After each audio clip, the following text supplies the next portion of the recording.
अगर आप चाहते हैं कि आप इंग्लिश में बात करें और इंग्लिश में फ्लुएंटली बात करें, तो इसके लिए क्या होगा, आपको जो सबसे पहला स्टेप है, बोलना पड़ेगा। दूसरा कोई ऑप्शन नहीं है।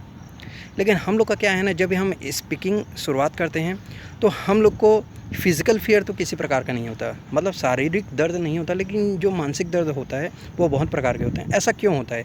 क्योंकि ये हमारी कंडीशनिंग ही है कि हम कोई भी नया काम करेंगे तो हमको 50 प्रकार के डाउट होते हैं और इसीलिए हम आगे कदम नहीं बढ़ाते, जो हमारी सबसे बड़ी गलती होती है। जैसे इंग्लिश के लिए ही है, जैसे इंग्लिश के लिए ही है कि हम लोग क्या करते हैं, दूसरे हमको बोलेंगे इंग्लिश बुक पढ़ो, पेपर पढ़ो, ठीक है ना, मूवी देखो, सॉन्ग सुनो। इससे क्या होगा? इससे क्या है ना, इनपुट तो हो रहा है, ये काम भी आएगा, इससे आप इंग्लिश सीख जाओगे, लेकिन आप स्पीक नहीं कर पाओगे। स्पीक कब करोगे? जब आप बोलोगे। तो शुरुआत कहाँ से करें? क्योंकि क्या होता है, जैसे मैं साइकोलॉजिकल फ़ियर, जो मेंटल फ़ियर है उसके बारे में बात कर रहा था, तो किस प्रकार के मेंटल फ़ियर हमारे पास आते हैं? हमारे पास आते हैं कि अरे यार, जब भी मैं बात करता हूँ तो मेरे माइंड में वर्ड नहीं आते। कैसे आएंगे? आपने प्रैक्टिस नहीं की है। या फिर अरे मैं बात करूँगा तो वो क्या सोचेगा? अरे उससे आपको क्या लेन देना?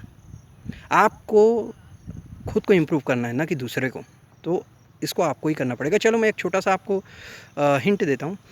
अगर आपको अपना लगता है कि मेरी वोकैबुलरी उतनी ज़्यादा नहीं है, मेरी वोकैब्स कमज़ोर है, इसके लिए सिंपल सा है, आपके घर के आसपास जो भी चीज़ें हैं उसे इंग्लिश में आप खुद बोलना शुरू करो।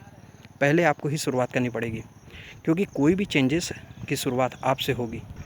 जैसे सिंपल सा है कि अगर मुझे इंग्लिश बोलना है, या फिर मान के चलो मैं जैसे वोकैब्स का उदाहरण एक उदाहरण दे देता हूँ वोकैब्स का।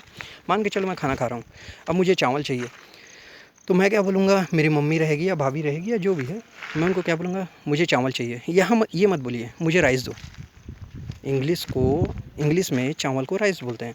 अगर आप ये छोटी सी चीज़ अपने अंदर ले आएँ तो बहुत बड़ी चीज़ है। अगर आपको चम्मच चाहिए तो स्पून, मुझे स्पून दो। तो ये आपके वोकैब्स को बढ़ा देगा। धन्यवाद।